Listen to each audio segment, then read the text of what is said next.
នេះគឺជាវីដេអូសម្រាប់ស្វ័យសិក្សាមុនជំពូក3សម្រាប់នៅក្នុងសប្តាហ៍ទី5អញ្ចឹងមេរៀនថ្មីរបស់យើងគឺនិយាយអំពី sequence ច្រើនជាប់ហើយនៅក្នុងនេះគឺខ្ញុំលើកយកច្បាប់គិតឆុសហើយនឹង sequence RC sequence error sequence RC និង sequence RC ដែលយើងអាចអនុវត្តច្បាប់គិតឆុសនឹងបានយកមកដោះស្រាយសមីការណាមានដូចជាសមីការនៃបន្ទុកអាស្រ័យនឹងពេលសមីការនៃចរន្តអាស្រ័យនឹងពេលក្នុងប្រភេទ sequence នីមួយៗ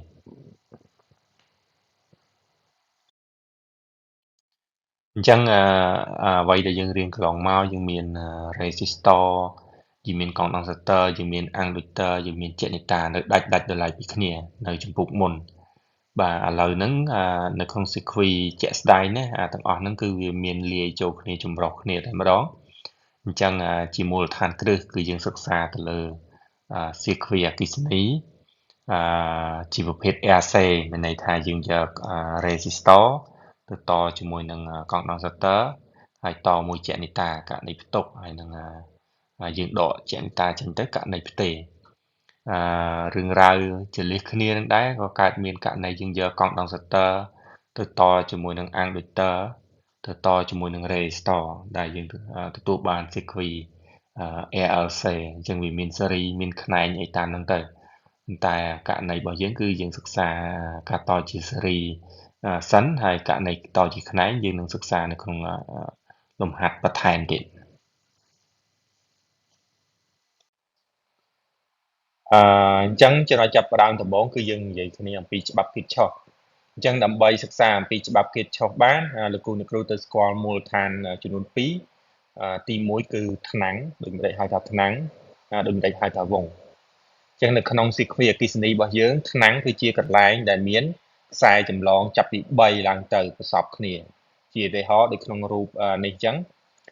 ចំណុច A នេះជាថ្នាំងដោយសារវាមានខ្សែចម្លង3ចំណុច B នេះក៏ដូចគ្នាដែរជាថ្នាំងដែរប៉ុន្តែចំណុច C និង D កន្លែងនេះគឺមិនមែនជាថ្នាំងទេដោយសារតែវាមានខ្សែតែ2មកកាត់គ្នាគេពិតទៅអានឹងខ្សែ2ហ្នឹងតែបើយើងពិនិត្យមើលទៅអាចជាខ្សែមួយក៏បានដែរបាទអាហ្នឹងនិយមនៃថ្នាំងដល់ពេលវងពាក្យអង់គ្លេស loop នៅក្នុង sequence អគ្គិសនីគឺជាខ្សែបិទជិតនៅក្នុង sequence នឹងមួយនៅក្នុងរូបនឹងដដែលលោកគ្រូអាចគូសវងបាន3ណាloop 1នេះវងទី1គឺលោកគ្រូអ្នកគ្រូអាចគូសមកដូចក្នុងទិសដៅព្រួយដែលខ្ញុំគូសតាមនេះបាទហ្នឹងវងណាយើងគូសមកធ្វើឲ្យបានខ្សែបិទជិតមួយអានេះក៏ជាបានវងទី2ណាករណីនេះវងទី3យើងគូសឲ្យបានមកជុំមកយើងហៅថាវងហើយបើរូបខាងស្ដាំនេះវិញលោកគ្រូអាចគិតឃើញថាចំណុច E នេះមិនមែនជាថ្នាំងទេណាចំណុច C ជាថ្នាំងកន្លែងករណីនេះដល់ពេលវងមានលេខ1លេខ2លេខ3ដែលខ្ញុំបានគូសអញ្ចឹងលោកគ្រូអ្នកគ្រូសាកគិតមើលមួយនេះជាវងអត់ខ្ញុំគូសពណ៌ខៀវនេះយើងចេញពី S ទៅ A ទៅ C មក B ហើយទៅ D ហើយត្រឡប់មក E វិលជុំទៅ S វិញតើហ្នឹងជាវងដែរឬអត់អញ្ចឹងហេតុអីបានជាខ្ញុំបង្ហាញពីថ្នាំងពីវងមុនព្រោះអីនៅក្នុងច្បាប់គិតឆុសរបស់យើងមាន2និយាយអំពីច្បាប់ថ្នាំងមួយនិងច្បាប់វងមួយអញ្ចឹងច្បាប់ថ្នាំងគេពោលថាផលបូកចរន្តនៅក្នុងថ្នាំងណាមួយគឺស្មើជាមួយនឹង0បាទឬមួយក៏យើងអាចនិយាយថាចរន្តចេញស្មើចរន្តចូលណាចេញសរុបស្មើចូលសរុបហើយចំពោះច្បាប់វងវិញគឺផលបូកតម្លាក់តង់ចុងឬមួយក៏ Poisson potential មកជុំហ្នឹងនៅក្នុងវងហ្នឹងគឺស្មើនឹង0ដែរអញ្ចឹងករណីហ្នឹងលោកគ្រូករណីវងលោកគ្រូត្រូវជ្រើសរើសវងមួយសិនបន្តមកទៀតរើសទិសដៅវងហើយចាំអនុវត្តក្បួនណាយើងនឹងអនុវត្តនៅលំហាត់ឧទាហរណ៍ម្ដងអាទិសដៅដែលយើងធ្វើដំណើរហ្នឹងយើងឲ្យពាក្យអង់គ្លេស travel ណាបាទអញ្ចឹងដល់ការកំណត់សញ្ញាសម្រាប់ច្បាប់ថ្នាំងគឺ sigma e ស្មើ0អញ្ចឹងសញ្ញាពេជ្រគណិតរបស់វាយើងយកថាបើចរន្តចូលយើងយកបូកហើយចរន្តចេញយើងយកដកអាហ្នឹងចំពោះច្បាប់ថ្នាំងណាដើម្បីអនុវត្តច្បាប់វងបានលោកគ្រូត្រូវចេះកំណត់សញ្ញាករណីចនិតានិងករណី resistor អាហ្នឹងបើករណីយើងនិយាយពី resistor បើនិយាយអំពីកងដង្ស័រនិង ammeter ខ្ញុំនឹងនិយាយនៅពេលក្រោយទៀត Và chẳngចំពោះចេតនេតាណាយើងមានរវាងគោល A B យើងមានចេតនេតាដែលពោលបូកមួយភ្ជាប់មក B ពេលហ្នឹងលោកគ្រូជ្រើសរើសទិសដៅវងមួយមកជាឧទាហរណ៍វាមកស្ដាំណាអញ្ចឹងចេតនេតារបស់យើងខាងស្ដាំហ្នឹងជាសញ្ញាបូកអញ្ចឹងពេលអនុវត្តច្បាប់វងលោកគ្រូយកបូកណាចុងព្រួយនៃការធ្វើដំណើរគឺវាត្រូវជាមួយនឹងសញ្ញាបូកអញ្ចឹងយើងសរសេរបូកអុកស្លោមធំមកប៉ុន្តែបើសិនជាចេតនេតារបស់យើងអញ្ចឹងប៉ុន្តែលោកគ្រូជ្រើសរើសទិសដៅវងបច្រាស់មកវិញចឹងករណីហ្នឹងចុងព្រួយរបស់យើងគឺសំដៅមករកសញ្ញាដកចឹងហើយនៅក្នុងសមីការនៅក្នុងច្បាប់វងគ្រូសេដកអបសឡងធំនឹងមកណាបាទអញ្ចឹងករណីរូបរបស់យើងករណីនេះគឺVBA គឺស្មើបូកណាតម្លៃរបស់វាគឺវិជ្ជមានអញ្ចឹងវាមានន័យថា potential ចំណុច B គឺខ្ពស់ជាង potential នៃចំណុច A ណាអាហ្នឹងគឺជាអត្ថន័យដែលយើងសរសេរពីតួអក្សរនៅក្នុងករណីសរសេរ Poisson potential ជាទូទៅក្នុងការសរសេរ VBA លោកគ្រូអ្នកគ្រូក៏អាចប្រើច្បាប់វងនឹងដែរដើម្បីជាជំនួយមានយើងយកទិសដៅពេលដែលយើងត្រូវការសរសេរ VBA យើងធ្វើដំណើរពី A ទៅ B វិញណាយើងអាចខ្ចីក្បួនគិតឆុសហ្នឹងដើម្បីសរសេរ Poisson potential ជាឧទាហរណ៍ដូចករណី VBA យើងធ្វើដំណើរពី A ទៅ B ទៅលោកគ្រូឃើញចុងព្រួយប៉ះសញ្ញាបូកអញ្ចឹងកន្លែងហ្នឹងលោកគ្រូសរសេរ VBA យកសញ្ញាបូកវិញមកករណីនេះវិញគ្រូឃើញ VAB ណាស្មើដកដកអិបស្លងធំគឺយើងធ្វើដំណើរពី B មក A ណាករណីរូបនេះបាទអញ្ចឹងវាប៉ះសញ្ញាដកអាហ្នឹងចំពោះចេតនេតាអញ្ចឹងករណីគ្រឿងទទួលជា resistor យើងប្រើក្បួនជាលិះគ្នាយើងមើលចុងព្រួយដែរប៉ុន្តែ resistor វាអត់មានពោលបូកដកទេអញ្ចឹងដើម្បីបានពោលបូកដកលោកគ្រូកំណត់ទិសដៅចរន្តឆ្លងកាត់ resistor សិន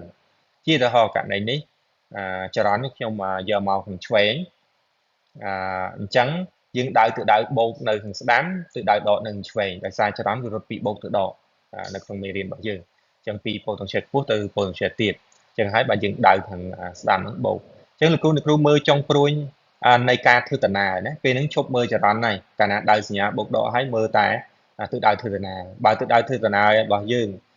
ចុងព្រួយរបស់វាទៅសញ្ញាបូកលោកគ្រូសរសេរបូកនៅក្នុងនោះបាទហើយបើសិនជាយើងជ្រើសរើសទិសដៅវិច្រាស់អញ្ចឹងយើងមើលចុងព្រួយណាចុងព្រួយប៉ះសញ្ញាដកអញ្ចឹងកន្លែងហ្នឹងលោកគ្រូសរសេរសញ្ញាដកមកគឺរួចរាល់ហើយបាទដូចគ្នាណាអ្វីដែលយើងសរសេរគឺ Poisson potential ករណីហ្នឹងគឺ VBA របស់យើងវិជ្ជមានដែរណាដោយសារថាចរន្តរត់ពី B មក A អញ្ចឹង VB ខ្ពស់ជាង VA ណា potential របស់វាអញ្ចឹងហើយបានជា VBA មានតម្លៃវិជ្ជមានហើយបើយើងចង់សរសេរដោយប្រើក្បួនគិតឆុសខ្ចីប្រើក្បួនគិតឆុសលោកគ្រូសរសេរ VBA ហ្នឹងធ្វើដំណើរពី A ទៅ B វិញទៅគឺប៉ះសញ្ញាបូកយើងនឹងទទួលបានសញ្ញាបូកហ្នឹងហើយបាទអានេះជាឧទាហរណ៍មួយណានៅក្នុងករណីយើងអនុវត្តច្បាប់គិតឆុសហើយវាជាស្ថានភាពមួយដែលគេកៅអគុយឡានណាពាក្យធម្មតាដែលយើងប្រើ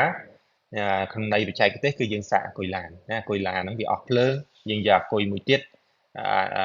នៃឡានមួយទៀតដែលមានភ្លើងហ្នឹងយកមកបញ្ចូលអាហ្នឹងបាទអញ្ចឹងនៅក្នុងករណីហ្នឹងបើយើងត sequence បែបហ្នឹងអានេះ diagram របស់វា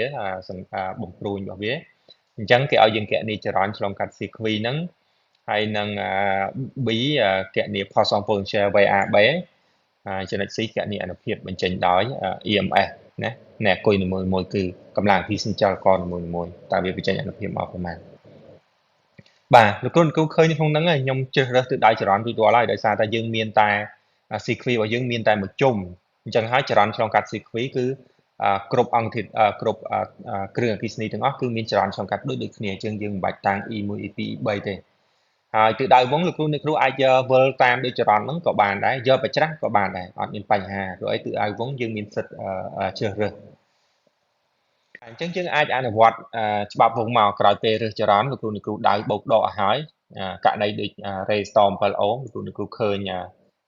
យើងដៅបូកនៅខាងក្រោមដៅដកនៅខាងលើណាអានឹងដោយសារចរន្តវារត់ឡើងលើផ្សេងទៀតក៏ដូចគ្នាដែរយើងដៅបូកដកឲ្យហើយចំពោះ resistor ចំពោះចេតនេតាគឺវាមានប៉ូលរបស់វារួចស្រាប់អស់ហើយអញ្ចឹងវាមានសញ្ញាបូកជាទូទៅណាយើងគ្រាន់តែថែមសញ្ញាដកមកហើយអញ្ចឹងដើម្បីអនុវត្តច្បាប់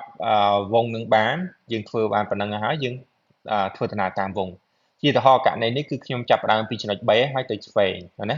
តាមវងរបស់យើងព្រោះអីវងរបស់យើងវិលតាមទិសដៅក៏ច្រាស់ពីទិសដៅទិដ្ឋនាឡិកាអញ្ចឹងពេលដែលយើងធ្វើដំណើរទៅឆ្វេងហ្នឹងទៅយើងប៉ះសញ្ញាបូកណាអញ្ចឹងកន្លែងនេះយើងសរសេរសញ្ញាបូក12វ៉ុលបន្តមកទៀតយើងប៉ះសញ្ញាដកអញ្ចឹងហើយបានជាកន្លែងនេះយើងយកដក2គុណឲ្យ e ដោយសារតែ resistance របស់យើងគឺ2អូមគុណ1ចរន្តដើម្បីបានតង់ខ្យងហើយណាបាទដូចគ្នាចំពោះករណីresistor 3អូមនេះចេញសញ្ញាដកដែរដោយសារចុងព្រួយនៃទិសដៅវងរបស់យើងធ្វើដំណើរមកប៉ះវាសញ្ញាដកនៅក្នុងចុងព្រួយដូចគ្នាករណី resistance ក្នុង4អូមនេះចុងព្រួយសញ្ញាដកដែរចេតនីតាក្រោមយើងសញ្ញាដកដែរចុងព្រួយណាចឹងដក4ហើយដល់ពេលចុងក្រោយរបស់អស់គឺ resistor 7អូមនេះយើងប៉ះចុងព្រួយដែរជាងសញ្ញាដកដែរអញ្ចឹងមួយជុំណាចេញពី B ទៅឆ្វេងហើយវិលមកជុំមកដល់ B វិញអញ្ចឹងផលបូកផលសង potential នៅក្នុងវងហ្នឹងគឺស្មើជាមួយនឹង0លោកគ្រូអ្នកគ្រូឃើញក្នុងហ្នឹងមានតែមួយអញ្ញត្តិទេដល់ស្រ័យសមីការហ្នឹងមកយើងទទួលបាន 0.5 អង្ពែណាគឺជាចរន្តដែលឆ្លងកាត់ circuit បន្តមកទៀតគេឲ្យយើងគណនា VAB អញ្ចឹងដើម្បីគណនា VAB បានលោកគ្រូអ្នកគ្រូ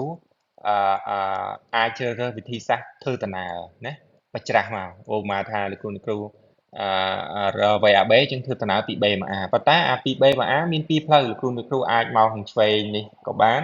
លោកគ្រូអ្នកគ្រូអាចចេញពី B នេះមកដល់ A ហ្នឹងតាមខាងស្ដាំហ្នឹងក៏បានអញ្ចឹងខ្ញុំបង្ហាញទាំងពីរករណីគឺដូចតែគ្នាទេណាអញ្ចឹងពេលដែលយើងធ្វើដំណើរពី B មក A យើងពិនិត្យមើលថាចុងព្រួយរបស់យើងប៉ះកន្លែង12សញ្ញាបូកប៉ះកន្លែង2អូមសញ្ញាដកប៉ះកន្លែង3អូមហ្នឹងសញ្ញាដកដែរអញ្ចឹងលោកគ្រូគ្រូជំនួសចរន្តហ្នឹង 0.5 អង្ពែចូលមកបូកដកគុណចែកយើងនឹងឃើញ9.5 វ៉ុលបើយើងជ្រើសរើសផ្លូវមួយនេះក៏ដូចគ្នាដែរយើងចេញពី B មក A តាមផ្លូវនេះគឺចុងព្រួយរបស់យើងកន្លែង7អូមប៉ះសញ្ញាបូកបាទដល់ពេលកន្លែង4វ៉ុលរបស់យើងគឺប៉ះសញ្ញាបូកដែរកន្លែង4អូមរបស់យើងក៏ប៉ះសញ្ញាបូកដែរណាអញ្ចឹងចេញពី B មកដល់ A អញ្ចឹងចេញ9.5ដូចគ្នាអានេះគឺជាក្បួនដែលលោកគ្រូអាចយកទៅប្រើប្រាស់បានសម្រាប់ការគណនាផលសង potential កុំឲ្យច្រឡំសញ្ញារញ៉េរញ៉ៃពេញហ្នឹងណាគឺយើងអាចខ្ចីក្បួនគិតឆុសយកមកប្រើបានបាទហ្នឹងគឺជាផលសង potential រវាងគោល AB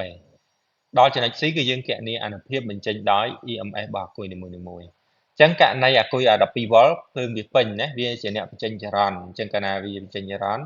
យើងប្រើរូបមន្ត P ស្មើ VE របស់យើងមកករណីនេះគឺ epsilon ណា epsilon ធំ E ណាដោយសារតែបញ្ចេញដោយ EMF មិនមែនជាអានុភាពបានការដែលយើងសិក្សាក្នុងករណីជាតានៅក្នុងមេរៀនមុនណាបាទអញ្ចឹង12គុណជាមួយនឹងចរន្តមកគឺយើងឃើញ6វ៉ាត់តែករណី4វ៉ុលណាករណីអាគុយ4វ៉ុលគឺករណីហ្នឹងគឺយើងមានសញ្ញាដកពីមុខគឺដោយសារអី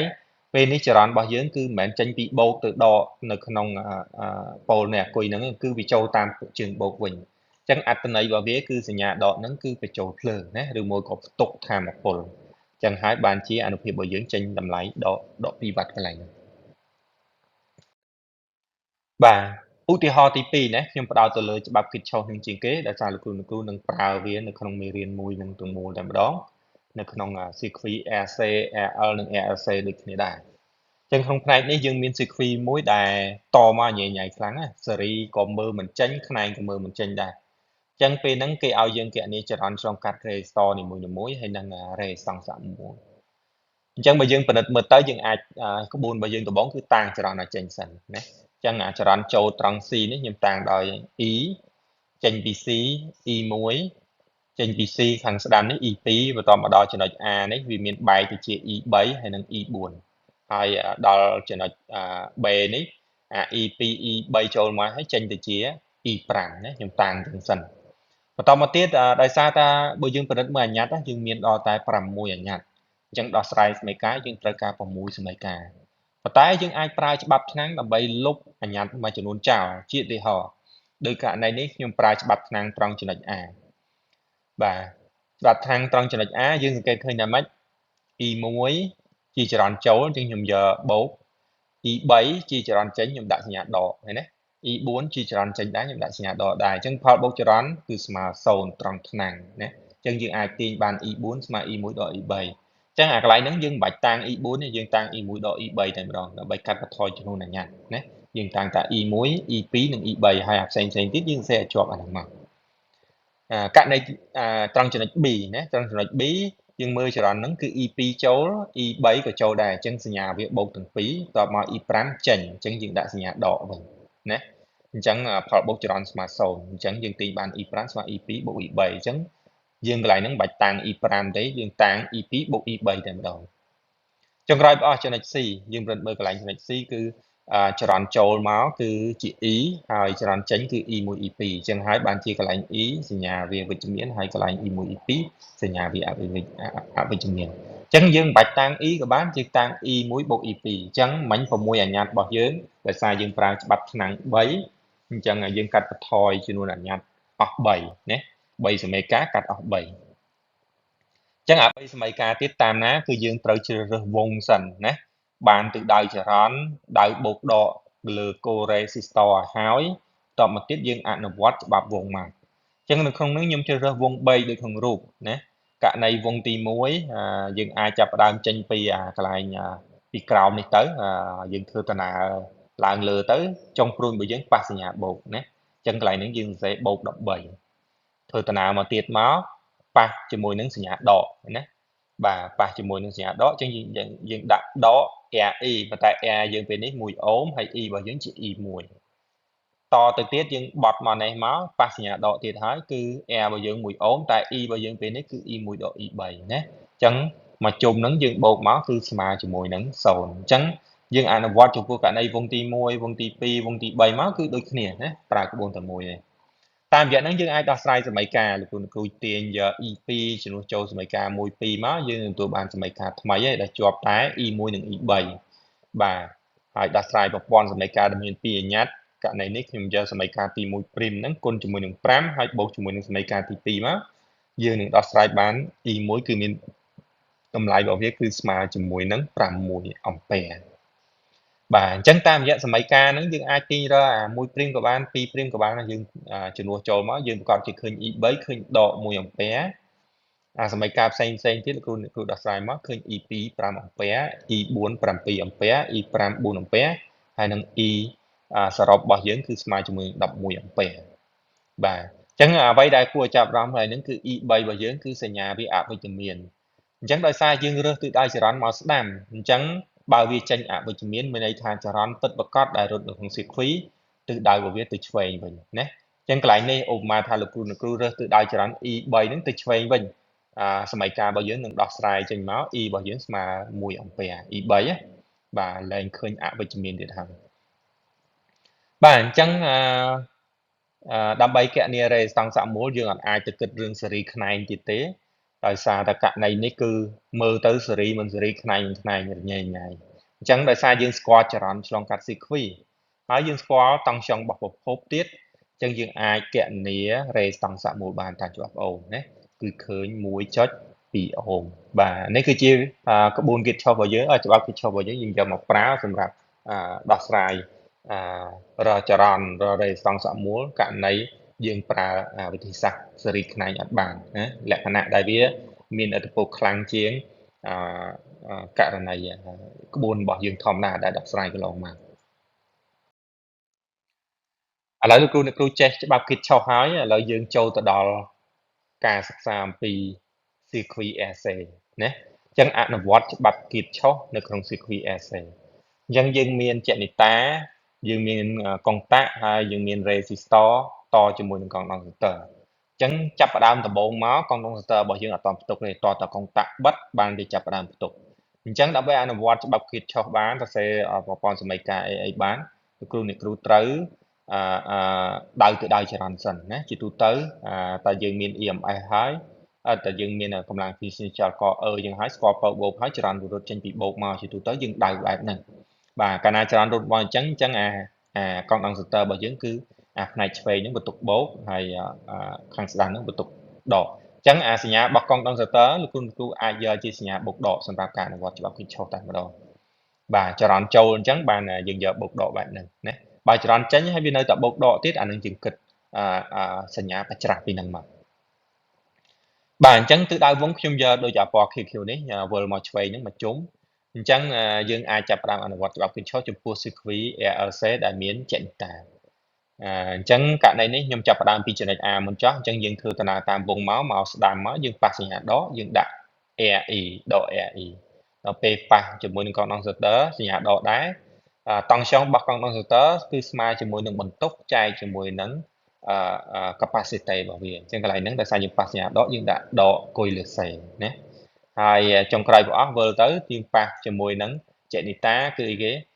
សញ្ញាបូកណាអញ្ចឹងយើងដាក់បូក epsilon ធំបាទអញ្ចឹងយើងគាត់ថាចំនួន e ហ្នឹងចរន្តរបស់យើងគឺស្មើគេ derivative នៃ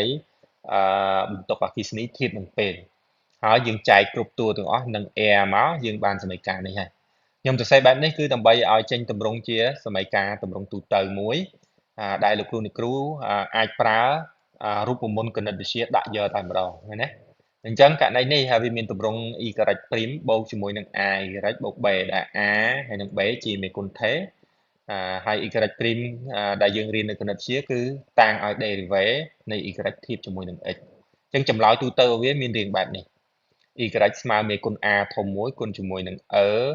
កន្លែងនេះគឺ exponential ណា 2.7182 ស្វ័យគុណដក ax ហើយបូកជាមួយនឹង b អ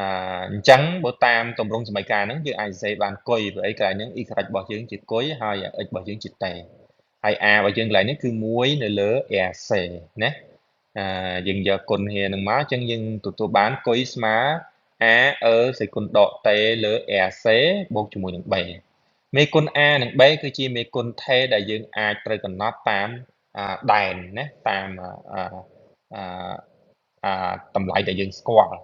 លក្ខខណ្ឌដែលយើងស្គាល់ជាឧទាហរណ៍នៅខណៈតេ0យើងដឹងថាបន្ទុកអគ្គិសនីវាស្មើ0អញ្ចឹងបើតេ0អាម្ដុំនេះទៅជា1ហើយអញ្ចឹងវាសល់ a បូក b ស្មើជាមួយនឹង0អញ្ចឹងយើងទាញបាន a ស្មើដក b អញ្ចឹងលោកគ្រូអ្នកគ្រូសរសេរសមីការឡើងវិញមកនឹងឃើញថាគុយស្មើ a កតាសេគុណដកតេលើ rc ដក1លក្ខខណ្ឌទី2ព្រោះអីយើងដើម្បីរកទាំង a ទាំង b លោកថាយើងមាន2លក្ខខណ្ឌអញ្ចឹងលក្ខខណ្ឌទី2គឺករណីតេស្មើអនន្តកាលណាតេស្មើអនន្តមានវាផ្ទុកពេញគឺវាមានតម្លៃបន្ទុកពេញណាបន្ទុកពេញគឺយើងតាំងដោយគុយ f ពេលហ្នឹងលោកគ្រូអ្នកគ្រូអាចទាញរកនៃគុណ a ហ្នឹងហើយថាស្មើប្រមាណណាដោយសារតែសេគុណអនន្តដកអនន្តស្មើ0អញ្ចឹងយើងទាញបានមេគុណ a របស់យើងគឺមានតម្លៃប្រមាណហ្នឹងណាបាទអញ្ចឹងជំនួសអាហ្នឹងចូលមកគឺយើងអាចទទួលបានគុយស្មើជាមួយនឹងគុយ f កតា1ដកសេគុណដកតេលើតូដែលកន្លែងហ្នឹងគឺតូរបស់យើងគឺជាផាគុណ air នៃគុណជាមួយនឹងសេបាទហ្នឹងគឺជារបៀបណាដែលយើងដោះស្រាយសមីការ differential លោកគ្រូអ្នកគ្រូអាចដាក់ចម្លើយយកតែម្ដងក៏បានដែរប៉ុន្តែលោកគ្រូអ្នកគ្រូគួរតែយល់ឲ្យបានថាតនកាលរបស់វាមិនថៃបានថេនឹងវាលោតមកណាអញ្ចឹងចាប់ផ្ដើមដំបូងមកអស់បើលោកគ្រូអ្នកគ្រូសរសេរសមីការខាងលើនេះអត់ត្រូវទេប្រព័ន្ធសមីការដែលសមីការ differential ដែលយើងដោះស្រាយមកក៏អត់ត្រូវដែរចម្លើយរបស់វាអញ្ចឹងសំខាន់បំផុតគឺលោកគ្រូអ្នកគ្រូអនុវត្តច្បាប់គិតឈរឲ្យត្រូវសរសេរសមីការ differential ឲ្យត្រូវហើយយើងមានរូបមន្តគណិតវិទ្យាយើងគ្រាន់តែដាក់ទៅរៀបតួហើយកំណត់តាមលក្ខខណ្ឌបាទហ្នឹងគឺករណីផ្ទៃអញ្ចឹងយើងមានបន្ទុកករណីផ្ទុកអញ្ចឹងតោរបស់យើងពេលនេះហៅថាថេពេលតម្លៃរបស់វាអត្តន័យរបស់វាមិនគឺតែស្មើតោបន្ទុកអគ្គិសនីរបស់យើងគឺស្មើជាមួយនឹង63%នៃបន្ទុកដែលផ្ទុកពេញបាទអញ្ចឹងបើយើងគូសក្រាបមកបន្ទុកអគ្គិសនីរបស់យើងវានឹងកើនជាអនុគមនឹងពេលណាអនុគមនេះមិន linear ជាអនុគម exponential បាទអញ្ចឹងនៅក្នុង Fed simulation គឺខ្ញុំបានត sequence ជាគំរូមួយដែលយើងមានប្រភពករណីផ្ទុកហើយនឹងយើងមានអំពែម៉ែត្រដើម្បីមើលតម្លៃចរន្តយើងមានកងដង្សតើហើយនឹងអំពូលណាខ្ញុំអត់ប្រើ resistor ទេគឺយើងប្រើអំពូលតែម្ដងដែលមានតម្លៃ resistance លោកគ្រូអាចមើលឃើញថាចរន្តរត់កាត់ខ្លាំងឬខ្សោយគឺមើលទៅលើភាពភ្លឺរបស់អំពូលតែម្ដងអញ្ចឹងករណីហ្នឹងពេលដែលយើងបិទកុងតាក់ទៅគឺក្រាបរបស់យើងគឺក្រាបចរន្តណាលោកគ្រូឃើញចរន្តហ្នឹងថយចុះពីតម្លៃ1មកដល់0ណាអញ្ចឹងដើម្បីគណនាតម្លៃចរន្តត្រូវគិតទៅលើ derivative ណាអញ្ចឹងយើងមានសមីការបន្ទុកហើយអញ្ចឹងដើម្បីបានចរន្តយើង derivative បន្ទុកធៀបនឹងពេលមកនឹងទទួលបានសមីការនេះហើយអ្វីដែលបង្ហាញនៅក្នុង simulation ហ្នឹងគឺដោយករណីក្នុងក្រាបរបស់យើងណា ចឹងករណីពេលហ្នឹងគឺនៅពេលដែលតេស្មើតូគឺចរន្តរបស់យើងគឺមានតម្លៃ37%នៃតម្លៃចរន្តដើមណា E0 គឺចរន្តដើមនេះករណីដែលយើងចាប់ផ្ដើមបាទចំណុចបន្ទាប់គឺយើងសិក្សាអំពីករណីផ្ទេរឥឡូវផ្ទុកកង់ដុងសតើពេញហើយឧបមាថាកង់ដុងសតើរបស់យើងបន្ទុកពេញរបស់វាគុយ0ណាបាទពេលហ្នឹងពេលដែលយើងបិទកុងតាក់នឹងមកវានឹងកើតបានចរន្តនៅក្នុងស៊ីគ្វីហើយបន្ទុកអគ្គិសនីនឹងផ្ទេរទៅវិញបាទអញ្ចឹងយើងនៅរក្សាទិសដៅចរន្តដដែលណាដោយសារតែតាមពិតទៅទិសដៅចរន្តគឺអាចយកមកឆ្វេងវិញក៏បានដែរករណីរូបក្រោមនេះយើងចេញពីបូកប៉ូលបូកនៃកង់ដុងសតើទៅឆ្វេងវិញក៏បានដែរណាអញ្ចឹងសម័យការគណិតវិទ្យាវានឹងបត់ទៅតាមនឹងអូតូតែម្ដងអញ្ចឹងដោយសារយើងត្រូវ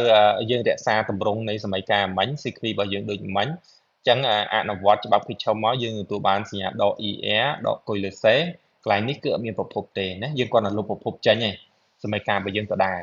អញ្ចឹងពេលហ្នឹងសម័យការ differential របស់យើងប្រែប្រួលបន្តិច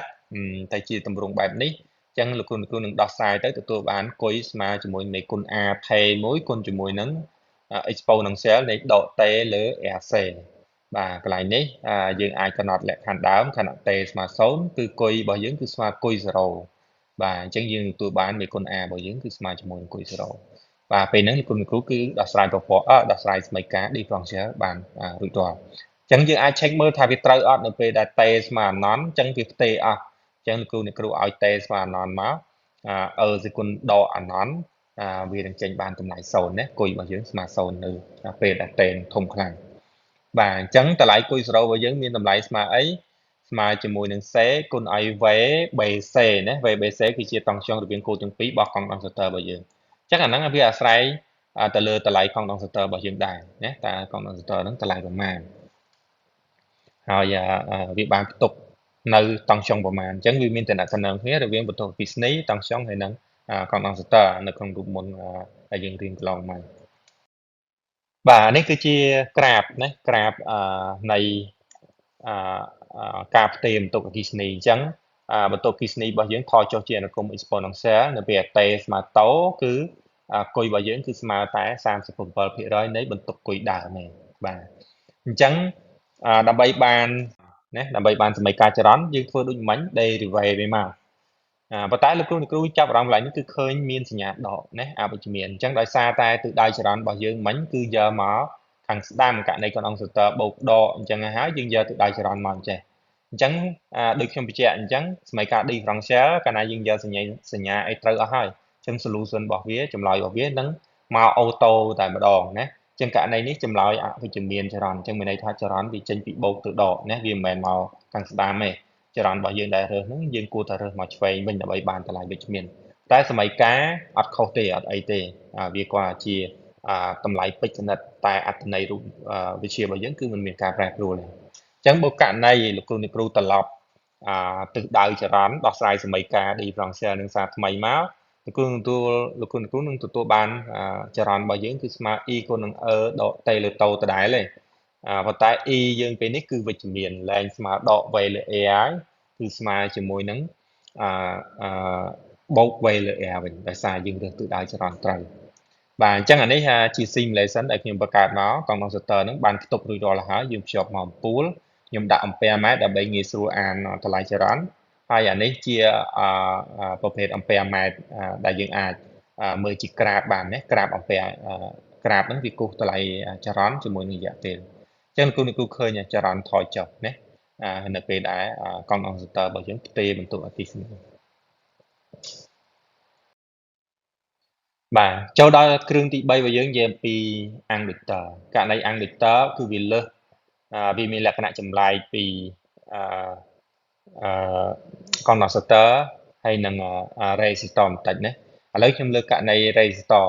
ករណីរេស៊ីស្តគឺយើងមានរេស៊ីស្តចរន្តឆ្លងកាត់បែបហ្នឹងយើងសរសេរ VAB វាស្មើ EA ឃើញទេអញ្ចឹងបើចរន្តទៅស្ដាំវិជ្ជមានបើចរន្តទៅឆ្វេងវាទៅជាអវិជ្ជមានណាតាមហ្នឹងបាទអឺបើសិនជាយើងរើសទិសដៅចរន្តត្រូវតាមហ្នឹងណាប៉ុន្តែករណីកង់ដុងសតើអញ្ចឹងវាមានករណីចរន្តឆ្លងកាត់ដែរប៉ុន្តែបើចរន្តថេតង់ខ្យងរបស់វា0ណាប៉ុន្តែបើចរន្តកើនតង់ខ្យងរបស់វាគឺសរសេរមកស្មើជាមួយនឹង vậy AB mà L DIលើ DT ណាចរន្តរត់ពី A ទៅ B ករណីកើនវាតម្លៃវាវិជ្ជមានប៉ុន្តែដល់ពេលចរន្តរត់ទៅស្ដាំនឹងដដែលប៉ុន្តែមានករណីចរន្តថយចុះណា derivative DI លើ DT តូចជាង0គឺចរន្តថយអញ្ចឹងករណីហ្នឹងគឺផលសង potential គឺអវិជ្ជមានវិញណាអញ្ចឹងសញ្ញានៃតង់ខ្យងរបស់វាគឺអាស្រ័យទាំងទិសដៅចរន្តផងអាស្រ័យទាំងderivative របស់វាផងមានន័យថាវាកើនឡើងឬថយចុះបាទតែមិនជាអីទេក្នុងការសិក្សារបស់យើងដើម្បីមានភាពងាយស្រួលលោកគ្រូនិគូចិនស្រួលចំណាំបំផុតគឺយើងដើរទិសដៅចរន្តដើរទិសដៅចរន្តទៅហើយយើងនៅក្នុងការដើរហ្នឹងគឺយើងយកតាករណីនេះមួយបើចរន្តរត់ទៅស្ដាំអញ្ចឹងយើងយកបូកពីបូកទៅដកណាយើងយកដើរសញ្ញាបូកដកដូចក្នុងករណី resistor អញ្ចឹងហើយអនុវត្តច្បាប់គិតឈុះទៅដែរណាជាឧទាហរណ៍អានេះយើងករណី resistor បូកដកករណី inductor បូកដកបើសិនជាចរន្តនឹងថយចុះសម័យកាលរបស់យើងគឺ LDI លើ DT ហ្នឹងវានឹងត្រឡប់សញ្ញាអូតូតែម្ដងណាអញ្ចឹងឧបមាថាចរន្តវាទៅស្ដាំហើយប៉ុន្តែចរន្តហ្នឹងកំពុងថយចុះអញ្ចឹងសម័យកាលយើងសរសេរមកបូក LDI លើ DT ហ្នឹង DI លើ DT វានឹងទៅជាអវិជ្ជមានអូតូនៅក្នុងសម័យកាលតែម្ដងណាអញ្ចឹងយើងនឹងអនុវត្តអាហ្នឹងនៅក្នុងករណី inductor ករណីផ្ទុកហើយនិងករណីផ្ទេរណាអញ្ចឹងយើង circuit ដែលយើង design មកគឺមានករណីកុងតាក់មួយពេលផ្ទុកហើយនិងកុងតាក់មួយទៀតសម្រាប់ផ្ទេរបាទករណីផ្ទុកណាករណីផ្ទុកយើងដៅពោលដូចគ្នាយ៉ាងមកណាយើងមានបូកដកឬទិសដៅច្រើនវាហើយអនុវត្តច្បាប់វងអញ្ចឹងករណីនេះ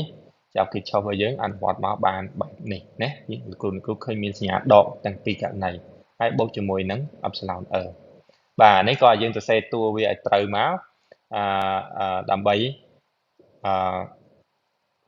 យើងដោះស្រាយសមីការ differential បានណាខ្ញុំសូមកាត់កន្លែងគណិតវិទ្យាសរសេរតែចម្លើយតែម្ដងគ្រូអាចមើលគំរូករណី computer ខាងលើមកអញ្ចឹងនេះជា sequence របស់យើងមានjanitor យើងមានកុងតាក់សម្រាប់បិទបើកហើយយើងមាន inductor មាន pool តំណាងឲ្យ resistor របស់យើងហើយនឹង ampere meter សម្រាប់មើលហើយនឹងនេះការគូសក្រាបអញ្ចឹងពេលដែលចាប់ផ្ដើមបិទកុងតាក់ភ្លាមណាពេលដែលចាប់ផ្ដើមបិទកុងតាក់ភ្លាមគ្រូនឹងសង្កេតឃើញថាចរន្តកើនទៅពី0ណាកើនទៅពី0ឡើងទៅដល់លើដល់តម្លៃមួយគឺថេតែម្ដងណាបាទអញ្ចឹងអានេះដូចក្រាបនេះឯងអញ្ចឹងករណីតេស្មើតូថេពេលរបស់យើងក្នុងករណីហ្នឹងតូរបស់យើងស្មើ L លើ R អញ្ចឹងវានឹងមានតម្លៃ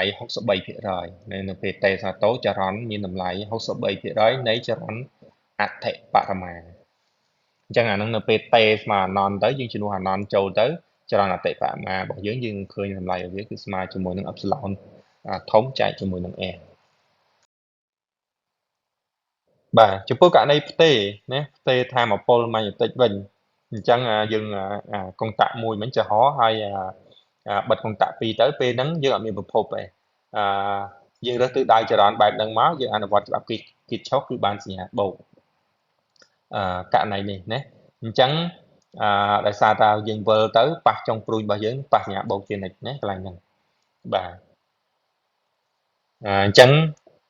e របស់យើងស្មើ e0 ណែដោះស្រាយសមីការ differential នឹងមកយើងបាន e0 គុណដក r លើ l គុណអតេករណីនេះចរន្តថយចុះណាដោយសារ exponential មានសញ្ញាដកនៅខាងលើអញ្ចឹងវាថយចុះជាអនុគមនិកពេលអញ្ចឹងនៅពេលដែលតេស្មើតូវាតម្លៃចរន្តរបស់យើងនឹងថយចុះទៅដល់0.37 e0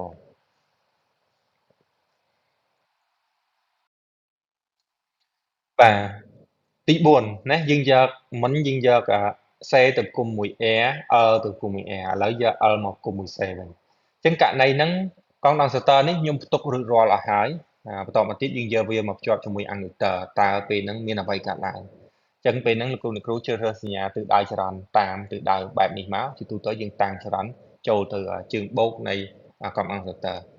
បាទអញ្ចឹងយើងតាំងបែបហ្នឹងមកអនុវត្តច្បាប់វងរបស់យើងមកយើងទទួលបានសញ្ញាដក LDI លើ DT ភាសាអានេះបូកអានេះដកណាយើងតាំងអានេះបូកអានេះដកអញ្ចឹងអនុវត្តច្បាប់វងមកប៉ះសញ្ញាដកអញ្ចឹងកន្លែងហ្នឹងចេញសញ្ញាដកបាទកង់ transistor ក៏ប៉ះសញ្ញាដកដែរបាទអញ្ចឹងយើងមានសមីការ differential លំដាប់ទី2ណាចម្លើយទូទៅរបស់វាគឺបែបនេះណាគុយស្មើគុយធំគុណជាមួយកុសអ៊ុំកាតេបូក2យើងចង់សរសេរអនុគមស៊ីនក៏បានដែរកន្លែងហ្នឹងអញ្ចឹងវានឹងមានប្រេកង់មុំវានឹងមាន ផាសដើមណានឹងគឺជាអ្វីដែលយើងនឹងរៀនបន្ថែមនៅមេរៀនចរន្តខ្លះប៉ុន្តែខ្ញុំចង់បង្ហាញកន្លែងនេះគឺថាដំបូងកងដងសតរបស់យើងទៅភ្ជាប់ជាមួយនឹងប្រភពចរន្តជាប់ឯងពេលដែលយើងយកមកភ្ជាប់ជាមួយនឹងអាំងមីទ័រគឺវាកើតបានទៅជាលំយោលអគ្គិសនីមួយណាលោកគ្រូមើលសមីការបន្ទុកឬចរន្តហ្នឹងគឺជាអនុគមស៊ីនកោសអាស្រ័យនឹងពេលអញ្ចឹងវាចេញមកជាអនុគមស៊ីនុយស្អ៊ីតម្ដងបូកម្ដងដកអញ្ចឹងដូចវាយល់ដូចប៉ោលទៅណាបាទអញ្ចឹងតំណែងសំខាន់មួយចំនួនផ្សេងទៀតដែលយើងមានដូចជាធម្មពលម៉ាញ់ទិកណា1/2 Le ការ៉េធម្មពលអគ្គិសនីគុយការ៉េលើ 2C លោកគ្រូបូកធម្មពលម៉ាញ់ទិកបូកនឹងធម្មពលអគ្គិសនីនឹងមកគឺបានធម្មពលសរុបរបស់ប្រព័ន្ធហ្នឹងអញ្ចឹងវាស្មើជាមួយនឹងថេស្មើជាមួយនឹងករណីផ្ទុកពេញណាកងដងសតើរបស់យើងគឺផ្ទុកពេញត្រឹមតម្លៃគុយអតិបរមារបស់វាអញ្ចឹងយើងអាចទាញតម្លៃចរន្តតាមរយៈសមីការហ្នឹងគឺស្មើបូកឬដកប៉ុណ្ណេះណាដែល E ស្មើដេគុយលើដេតេនេះបើលោកគ្រូចេះអង់តិក្រាលសមីការចរន្តហ្នឹងនឹងចេញមកដែរលោកគ្រូធ្វើអង់តិក្រាលមកយើងអាចទទួលបានសមីការចរន្ត E ស្មើដកអូមេហ្គាតេស៊ីនដកអូមេហ្គាគុយស៊ីនអូមេហ្គាតេបូកហ្វីហ្នឹងមកដែរបាទដែលអូមេហ្គាជាអីឬសារ៉េនៃ1លើ LC អាហ្នឹងគឺជាប្រេកង់មុំឬមកល្បឿនមុំបាទនេះគឺcircuit LC ណាគឺខ្ញុំមានកុងតាក់ទៅផ្ទុកកង់ដងសតើសិនជាប់មួយប្រភពបន្តមកទៀតខ្ញុំចំហវាបន្តមកទៀតខ្ញុំភ្ជាប់កុងតាក់នេះមកយើងឃើញចរន្តរបស់យើងគឺយល់ចុះយល់ឡើងយល់ចុះយល់ឡើងជាគុំនៃពេលអញ្ចឹងលោកគ្រូឃើញចរន្តហ្នឹងដូរទិសដៅណាមិញយើងសិក្សាចរន្តជាប់ចរន្តដែលមិនបដូរទិសដៅតែឥឡូវករណីនេះគឺវាដូរទិសដៅដោយសារវាស្ថិតនៅក្នុង sequence ពិសេសមួយយើងឲ្យឈ្មោះ sequence LC បាទអញ្ចឹងបើពិនិត្យមើលទៅអានឹងដូចប្រទេធម្មពលរវាងធម្មពលអគ្គិសនីនិងធម្មពលម៉ាញ់ទិកផ្ទេទៅវិញទៅមករវាងកង់អង់សតើជាមួយនឹងអាំងមីទ័រអានឹងដូចករណីប៉ោលអញ្ចឹងករណីប៉ោលទល់របស់យើងគឺជាលំយោលណាដែលផ្ទេបណ្ដូលធម្មពល potential និងធម្មពល kinetic ណានៅទីតាំងខាងឆ្វេងនេះធម្មពល potential វាអតិបរមាអញ្ចឹងទៅមកដល់កន្លែងកដាលនេះធម្មពល potential 0ប៉ុន្តែធម្មពល kinetic អតិបរមាអញ្ចឹងវាជាបណ្ដូលធម្មពលលំយោលនៃបណ្ដូលធម្មពលនៅក្នុងsequence អគ្គិសនីនៅក្នុងប៉ោលទល់របស់យើង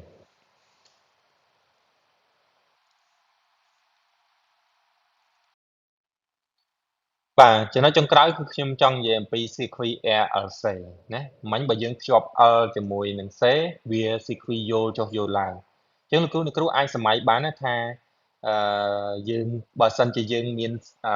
ថែម resistor មួយគ្រាប់នៅចន្លោះរវាង C និង L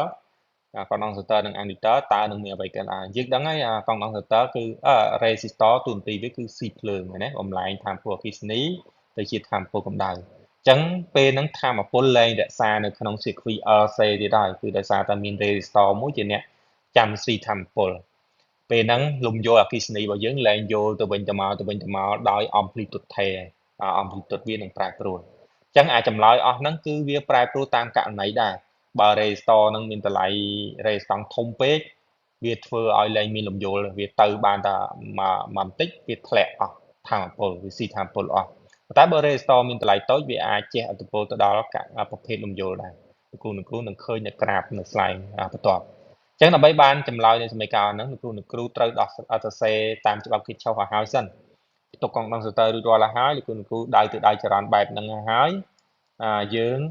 រើសវងមួយមកករណីនេះគឺខ្ញុំបានអានេះមើលបូកដកចរន្តអញ្ចឹងខ្ញុំបានរើសវងតាមទិសដៅនេះឃើញទេបាទអញ្ចឹងយើងចាប់ផ្ដើមពី resistor មកគឺវាប៉ះសញ្ញាដកអាំងឌីទ័រក៏ប៉ះសញ្ញាដកកង់ដងសតើក៏ប៉ះសញ្ញាដកអញ្ចឹងស្មើ0ពេលហ្នឹងលោកគ្រូគាត់រៀបសមីការជាទម្រង់នឹងមកក្នុងគណិតវិទ្យាគឺគេមានរូបមន្តករណីហ្នឹងបាទអញ្ចឹងយើងត្រូវដោះស្រាយសមីការតាមករណីផ្សេងគ្នា